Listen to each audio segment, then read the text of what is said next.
So we are halfway through the year. We're halfway through 2022, and I figured it'd be a good idea to go over some of the albums that came out this year, some of the big releases. I stopped covering like every album release like I was earlier in the year. I'm going to try to get back on doing that for the second half of the year, but since we're around halfway through the year, I'm going to catch up with you guys on pretty much every big release that came out. Obviously, there's going to be some albums on here that I left out. I'm just purely going by biggest albums of the year ranking. I'm not exactly sure how they calculated that, but it seemed somewhat accurate. So it's not just based off of numbers, it's just based off of, people talking about it, traction, that sort of thing too. But I'm going to separate all of these albums into tiers, give my thoughts on them. Super easy concept. Let's get into it. Let's do it. This is kind of in no particular order, guys. There's not much rhyme or reason. So, okay, I'm starting off with Dawn FM, ladies and gents. I think it's fitting to start with Dawn FM because this was pretty much the first big release of the year, the first big release of 2022. And when I listened to it for the first time on my Twitch stream, which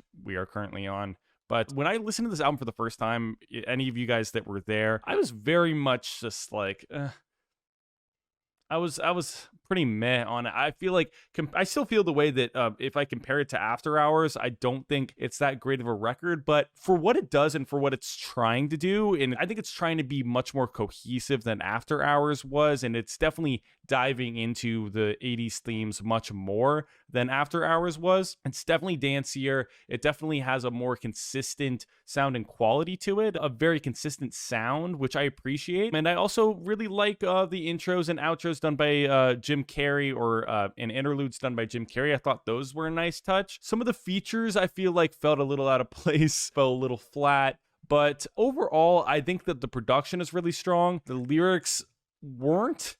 And that's kind of the gripe that I have with this album. And I don't mean this as an insult.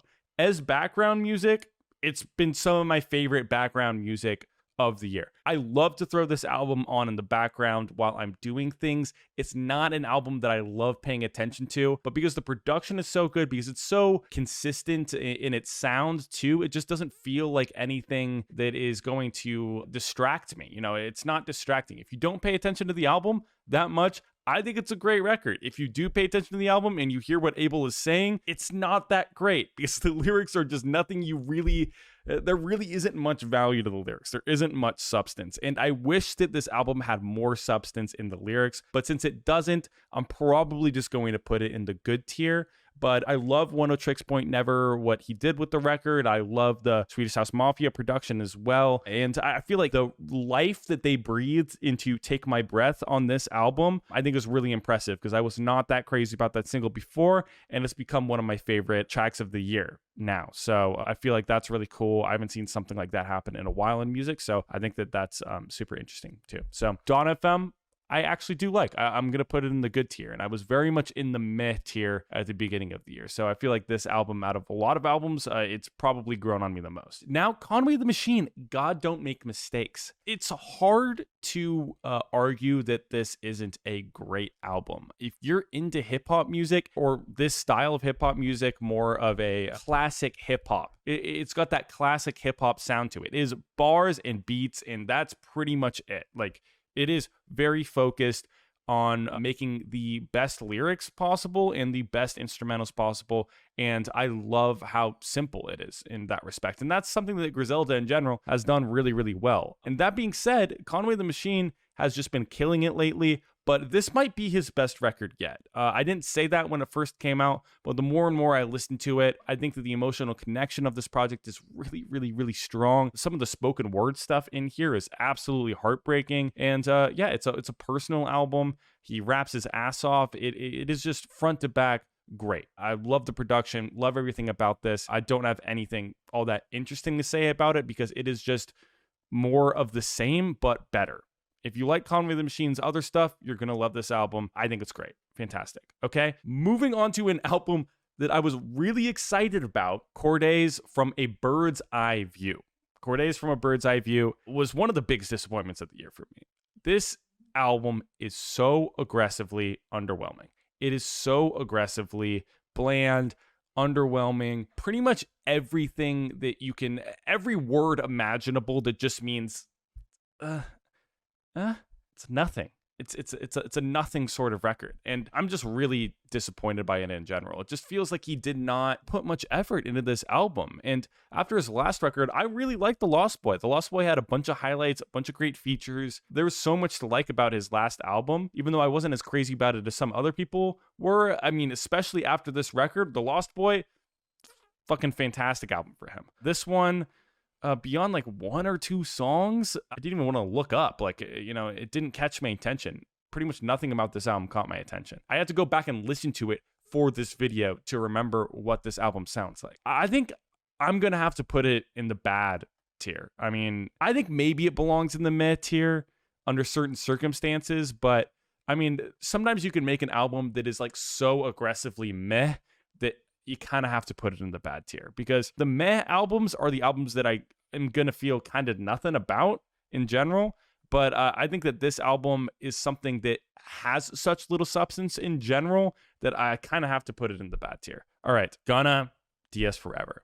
I have said this for a long time, and my opinion is not going to change. Gunna is not an album artist. I am never going to listen to a Gunna album and be like, oh, what a great album. There are some songs off of every Gunna album that I'm like, oh, this is, I wouldn't mind listening to this in like a club or a bar or something like that. This is kind of fun.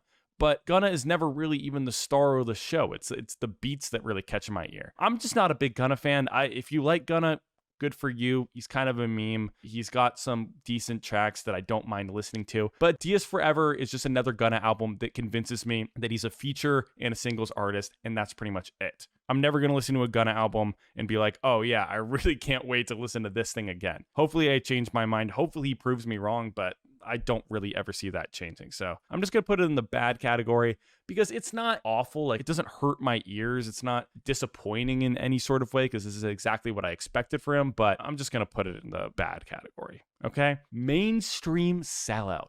MGK. Okay, wow. You know how I said that some albums can be so aggressively meh that you have to put it in the bad category? This album is so aggressively bad that I couldn't even make fun of it. I couldn't even be entertained by how bad it is. Because, just like anybody, I like an album that is so bad, that is so aggressively terrible, that it's like kind of funny. And it's kind of entertaining.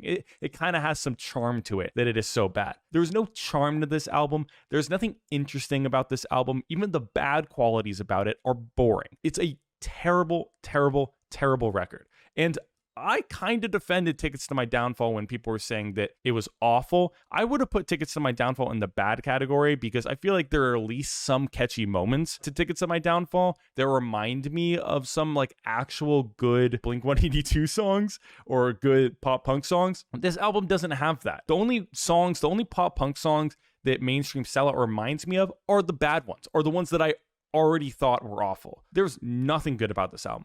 The delivery's awful. The instrumentals are all pretty much the same. It feels like the same song over and over and over again. The only good thing about this album is it puts into context about how bad music can be. Where else can I put it besides awful? This was a terrible listening experience for me. It was genuinely painful. I couldn't even make fun of it because it is just so bad. Black Country New Road, Ants from Up There.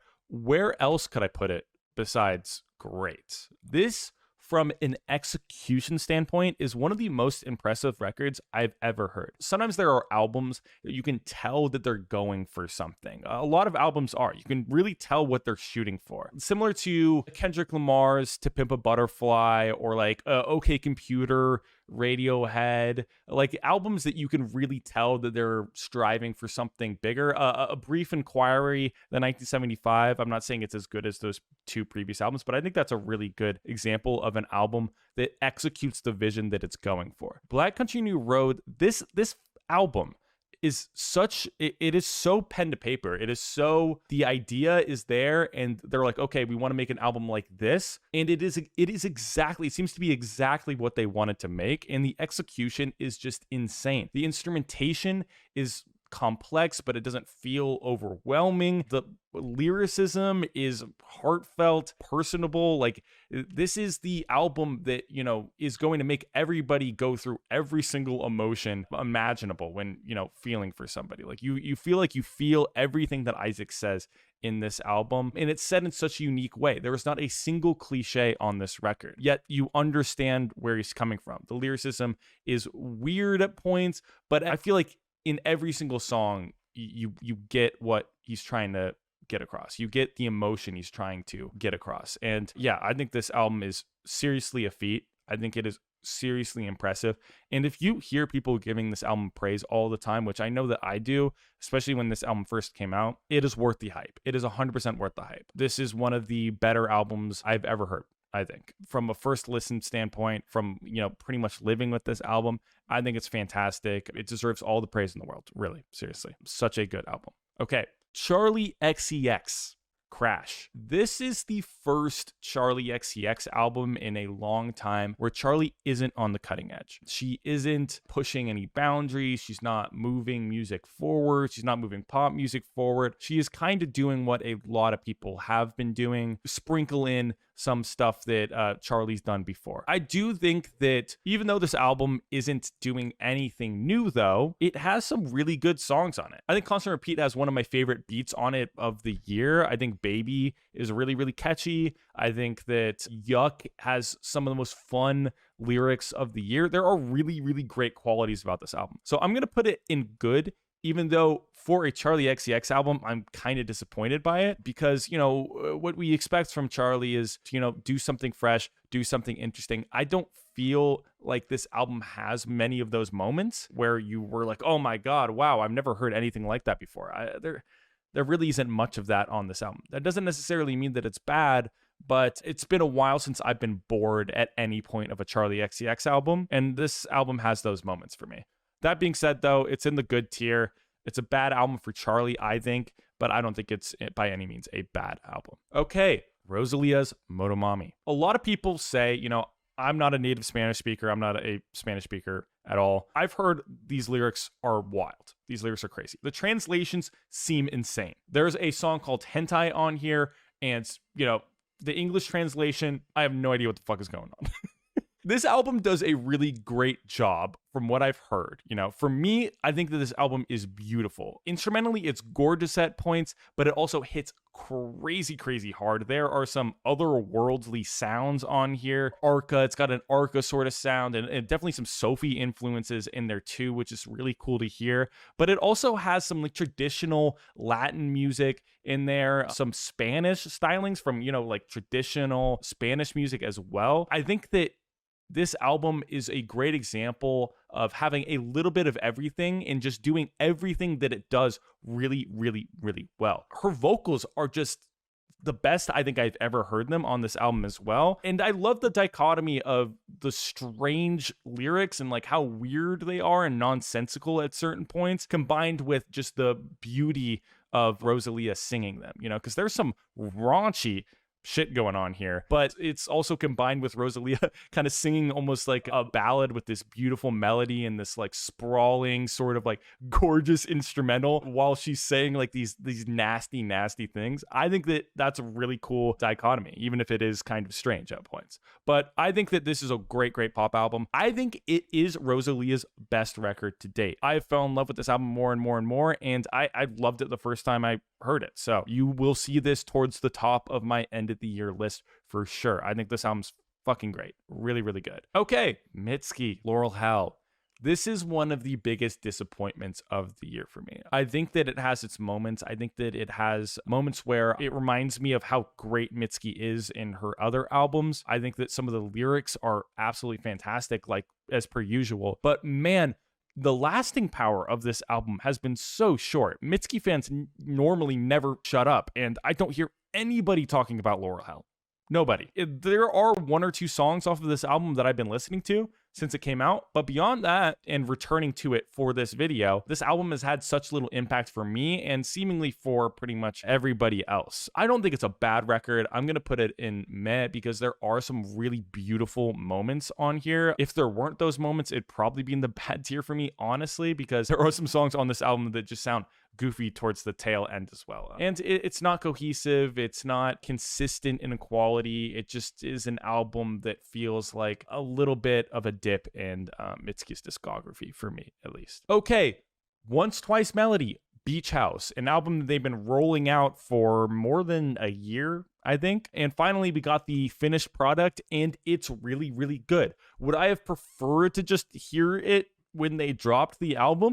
Yeah, I don't think I needed this album to be released in a bunch of EPs, but when they released the entire album, it sounded like a Beach House album, but with some more details in it, some more live instrumentation, more than usual, some guitar tones that I think that I've never heard in another Beach House album. So it sounds, they're staying true to their sound, but they're adding some more stuff on top of it, which I think is really cool. And in general, I think it's a great record. I think it is really, really good.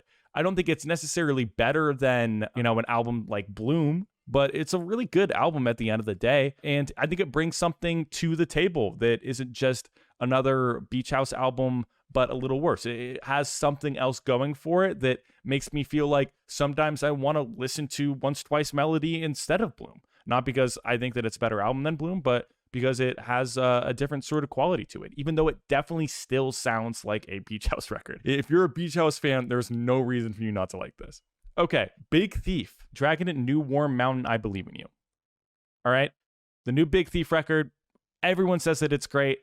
I am not going to argue with that. It shouldn't be any surprise if you were here for the live stream that I listened to the album. I do think that the album is great. Do I think it is as great as some other people think it is? I don't know. There are some people that think that this is easily the best album of the year. I'm not on the same page as those guys, but I think it's an amazing album. I think it's really, really good. I think it would be a little bit better if they took out the bluegrass stuff and put it in like an EP, because I like the bluegrass songs. I really do. I do like the bluegrass songs, but they take me out of the album. When I listen to this album and all of a sudden they go bluegrass and they go, "That's my grandma." Yeah. It takes me out of my folk album. I got bluegrass in my Big Thief folk album.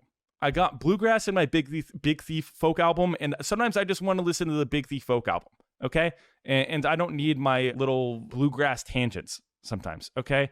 And I feel like this album has too many bluegrass tangents that don't really make any sense to me in the context of this record. I think by themselves, great. Really good bluegrass EP is in here. But I don't think we really need the tangents, because without those bluegrass songs, and I mean, there is that little trip hop moment that they have in this record, but I feel like that fits well enough. Without the bluegrass songs, we have a really consistent, cohesive album with a lot of great songwriting from Adrian Lanker and just a super beautiful sound to it, and great instrumentals, and they all sound like they fit together. The bluegrass stuff doesn't really do that for me, but regardless, still a great album. Some of the best songwriting of the year. Simulation Swarm is still a front runner for being one of my favorite songs of the year, so no surprises here. Okay, all right, Jack White, Fear of the Dawn. I think that, if you listen to it on stream with me, guys, those of you who did, the way I feel about it. The way that I feel about the Jack White album is that it has so many good ideas, so many really amazing, some of the best ideas I've heard in rock music in a while, crammed into the first half of this album. I don't know why that happened,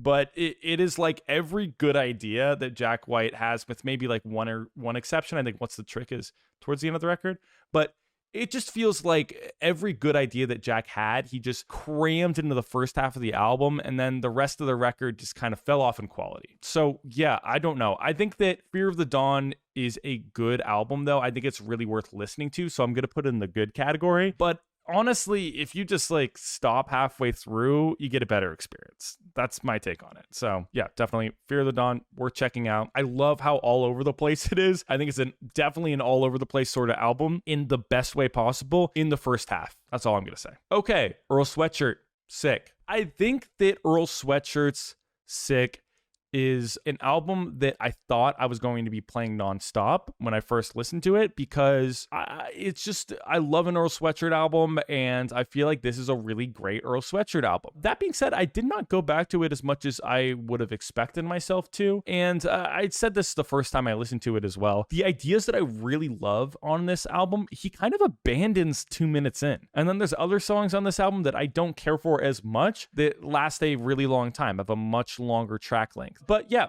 Sick, I feel like, is a good Earl Sweatshirt album. When I first listened to it, I might have put it in the great category. I think that the beats are fucking fantastic. I think there's some massive sounding songs on here, and I feel like Earl has this album has a lot of good stuff going for it, and it definitely sounds like an Earl Sweatshirt album. I just wish he took some of the ideas that he starts in this album and really expanded on them, because it isn't some rap songs where some rap songs is like, the whole point of it is to kind of just have an idea, move on. Have an idea, move on. Have an idea, move on. I love how it feels like flipping through a book. Some rap songs does. This album isn't that, but he just kind of abandons some of the best ideas on the record way too fast for me. That being said, still putting it in good. I'm not going to put it in great. Sue me.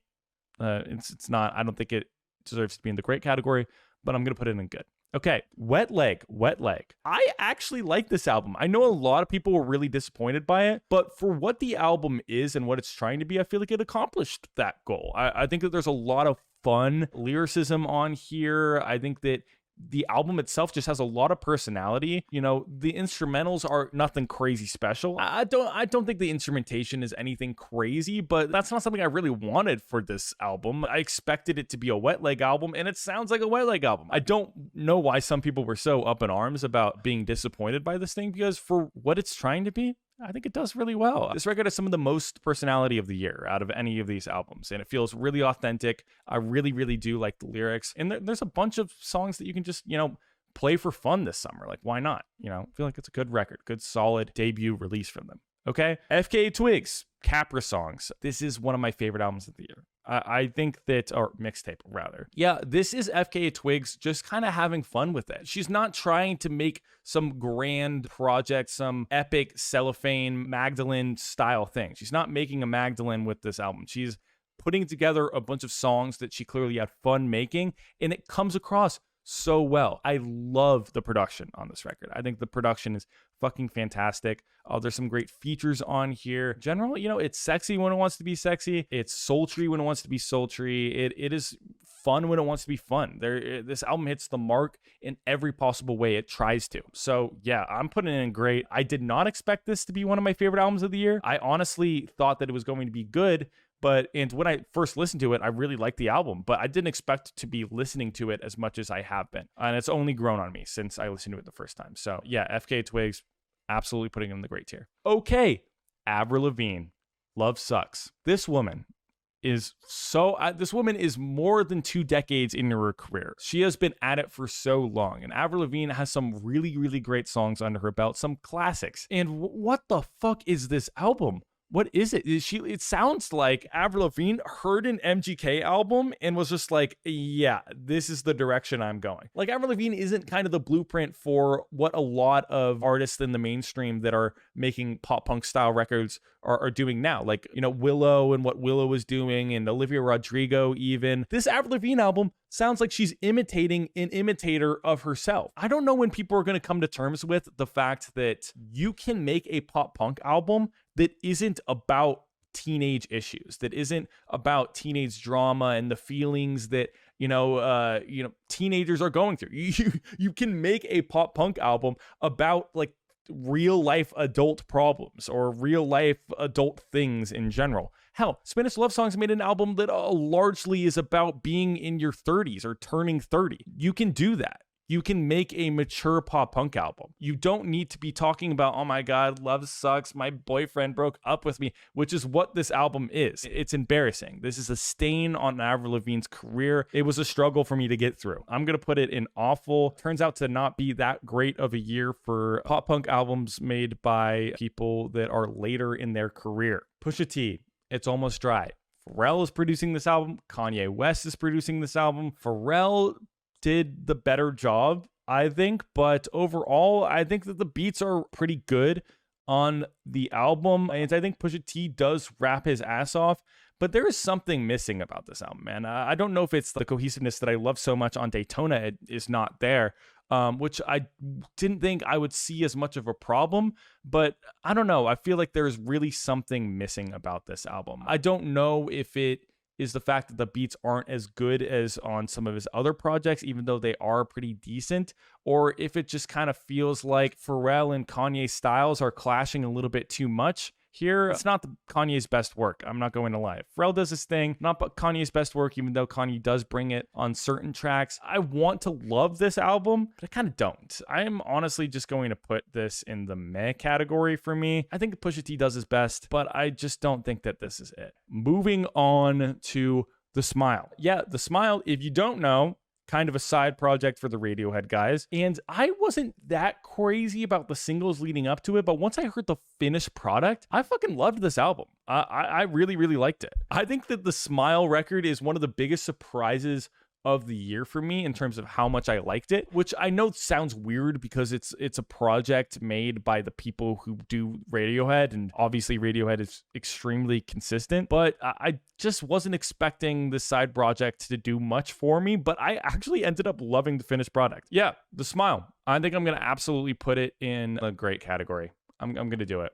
I'm going to do it. I think it's great. Denzel Curry, Melt in My Eyes, See Your Future. Denzel Curry, one of the most consistent artists out there, and he didn't drop the ball with this one. This one is really, really good as well. Yeah, I think that Denzel raps his fucking ass off on this album. There are some bars that I'm like, Denzel, why are you rapping about this? I don't care about cancel culture and wearing masks and shit like that. I don't know.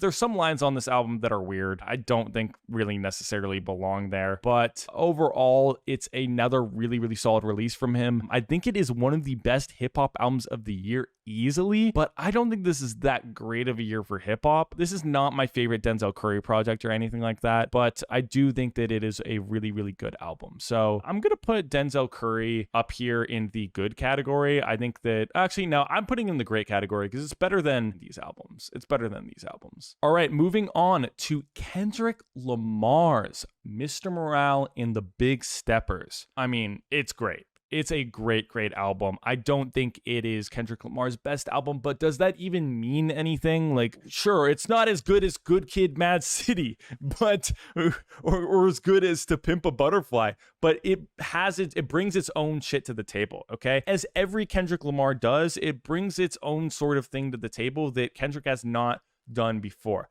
I think this is a confessional album, a very personal album, and instrumentally it's definitely varied, and it's not a concept album in the same way that To Pimp a Butterfly is, but it has a central sort of theme that is being like very much confessional. There's some tricky stuff that's being talked about on this album, and for the most part, I feel like he does a pretty good job with it. Yeah, this is super consistent. Not much to dislike about this project in a lot of ways. I mean, there's some things, but for the most part, super consistent. Not his best project at all or anything like that, but I'm going to be talking about this a lot at the end of the year. I'm sure it's going to be somewhere towards the top of my favorite albums of the year list. Probably not number one, I'll tell you that now, but I think it's a great record from him. Really, really good. Okay, another massive rapper that was birthed in the 2010s, Drake, released a surprise album this year after releasing his album last year, Certified Lover Boy. And what the fuck is this? What is this?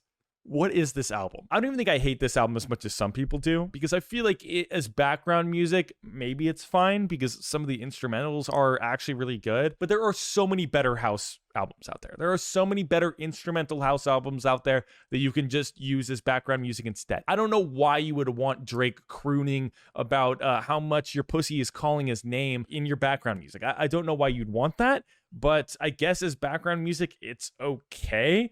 But as an album that you pay attention and listen to, why the fuck would you listen to this? I really don't get it. I think as an album, maybe it's better than Certified Lover Boy as a cohesive sort of project, because it just kind of blends together in a sort of interesting way, but it also kind of blends together in a way that is like nothing interesting enough is happening for you to like look up or pay attention. And that's the way that it's blending together, not just in the way that it's purposefully kind of flowing from song to song. I think it's awful. I'm honestly, the more time I've spent with it, I've listened to this album probably 5 times. I think it's awful. I think that there are some songs that I guess I can understand why you'd like them, but for the most part, this is a bad album. It's really, really not good. Okay? I'm sorry, it isn't. Sorry, Drake fans, if you're out there. If you're watching me, you're probably not there. But for the most part, not a great album. Okay? And everything that Drake does on this album, for the most part, he makes it worse. For the most part. There's 1 or 2 exceptions. Okay, moving on to Future's I Never Liked You. An album that actually a lot of people really, really disliked.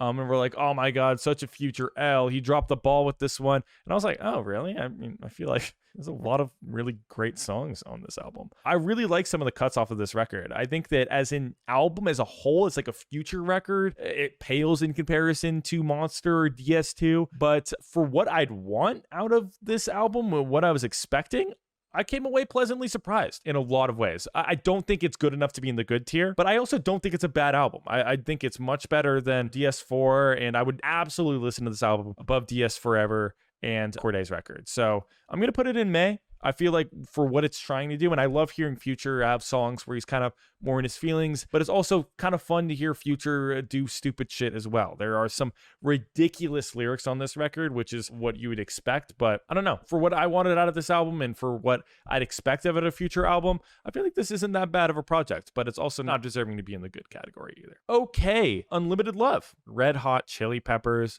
This is certainly a Red Hot Chili Peppers album. That it is. It is a Red Hot Chili Peppers album for sure.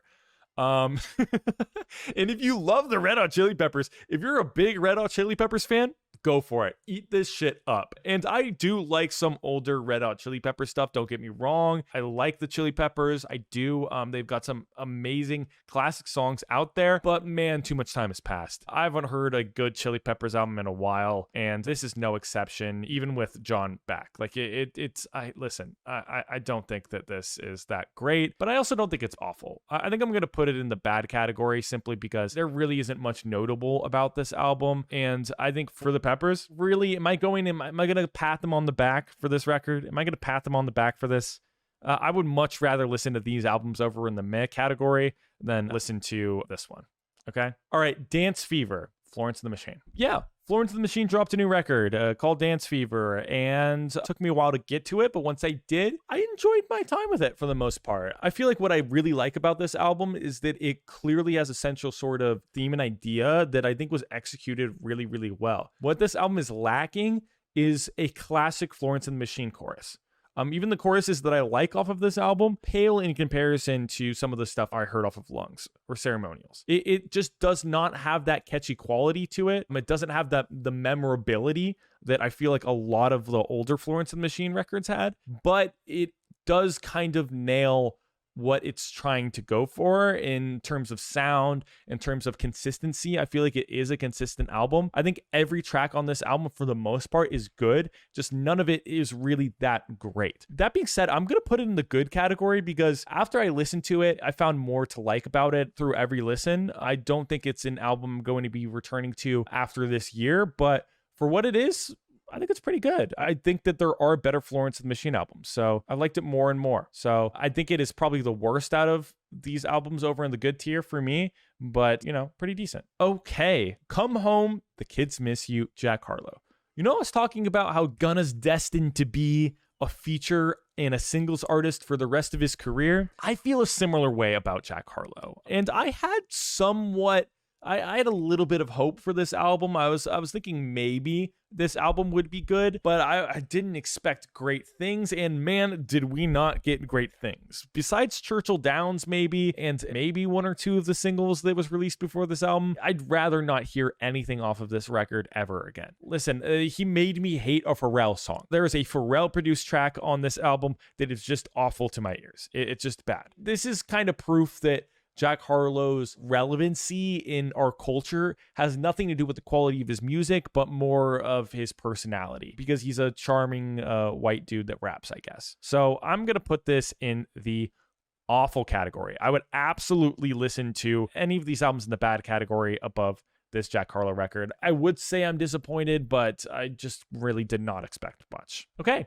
Ethel Cain released a new album. I think this is her debut album, if I'm not mistaken, Preacher's Daughter, and I believe Florence Welch of Florence and the Machine said some really good things about it. And the more I listen to this album, the more I see why people love it so much. But I'm not gonna lie, my first listen through this record, I just could not, and I honestly still can't, I cannot justify the 10-minute plus 7-minute plus track lengths. The lyricism is so strong, but if you're not going to change up the instrumental in some sort of way to make a 7-minute song a little bit more involved, to make me feel like I have something to look forward to beyond just more great lyricism, I'm sorry, it does not bring that to the table for most of these songs. But if you're looking for a super unique, beautiful sounding record with really great lyricism, I would listen to it, but you need to be patient. If you really want to take in the lyrics, you have to be really patient to listen to this album. So I think I'm going to put it in the good category. I think it is probably one of my least favorite of this list in the good tier, but yeah, I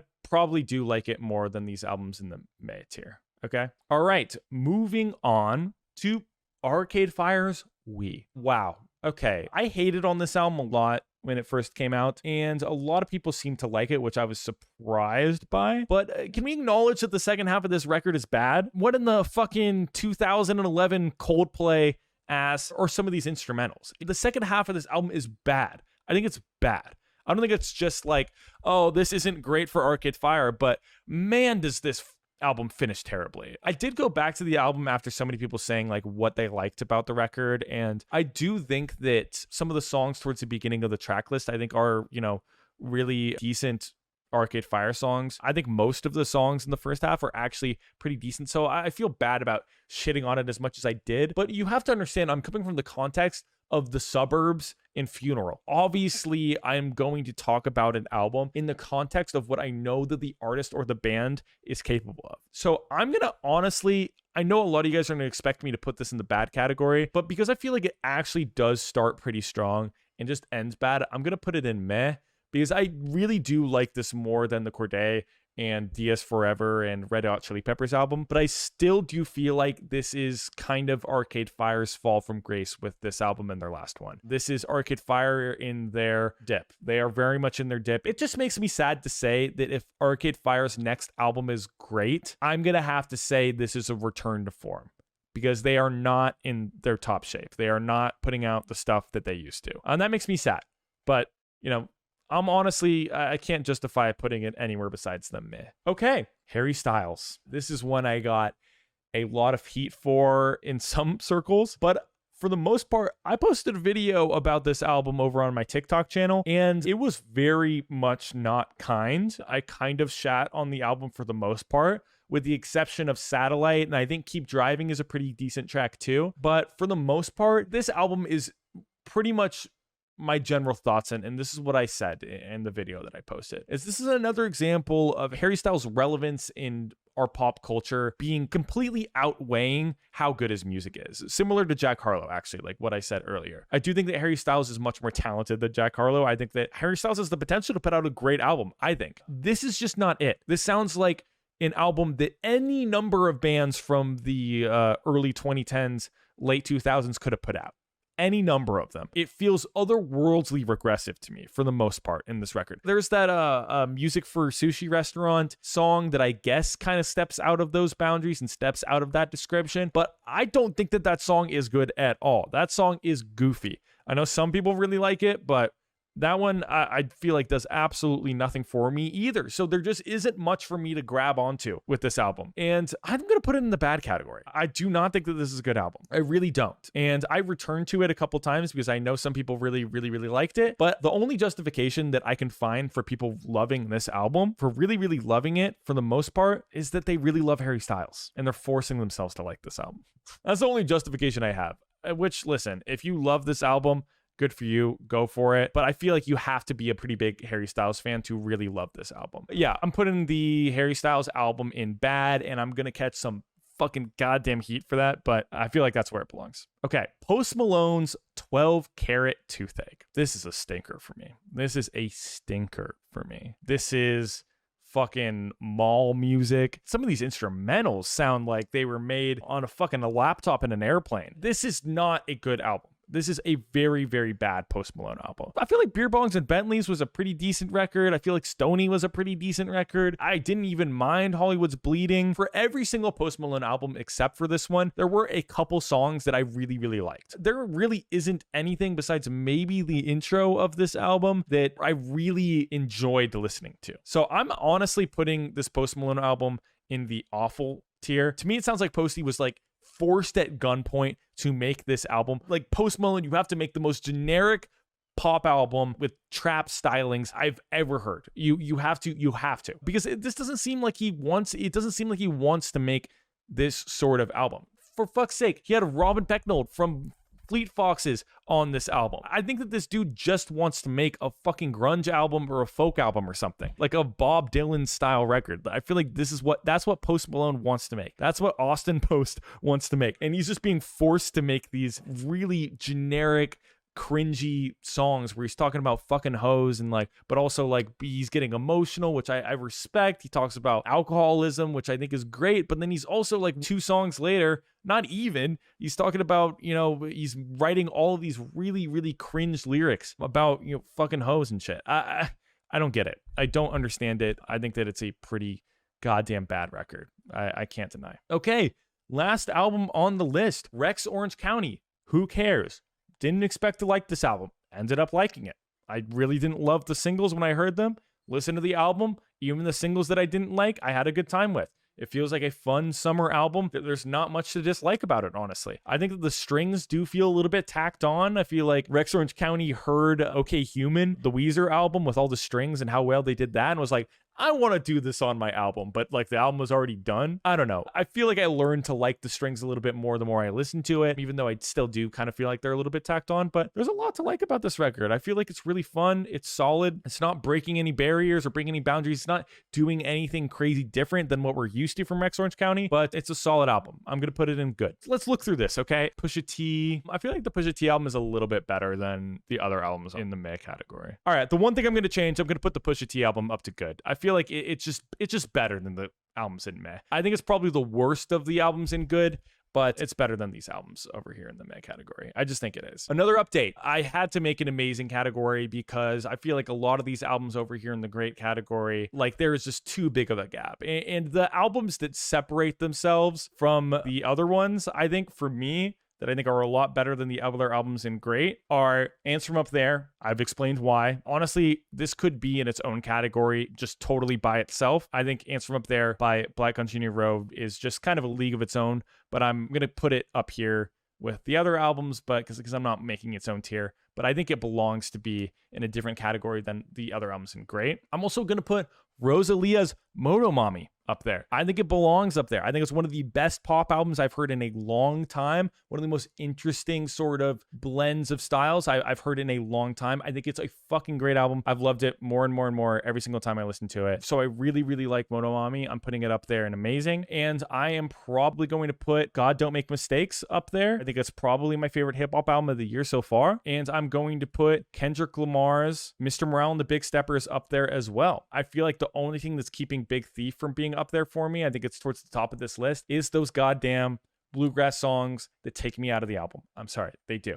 I like the bluegrass songs. I've literally put them in their own playlist and I've listened to it, and I have made my own version of this Big Thief album without the bluegrass songs. I'm sorry. But yeah, I've made my own tier of albums. The amazing tier are albums that I think really separate themselves from the pack, honestly, with every other album on this list. Yeah, the amazing albums, Black Country New Road, Ants From Up There, Rosalia's Motomami, God Don't Make Mistakes from Conway the Machine, and then I got Kendrick Lamar, Mr. Morale, and the Big Steppers. Okay, guys.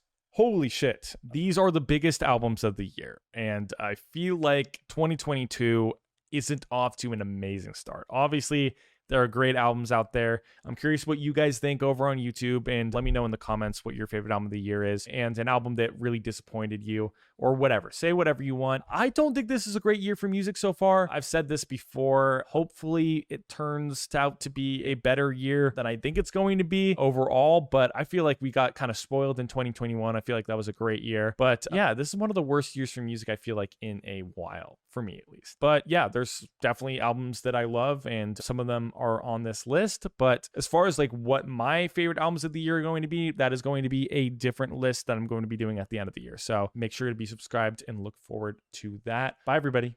I love you.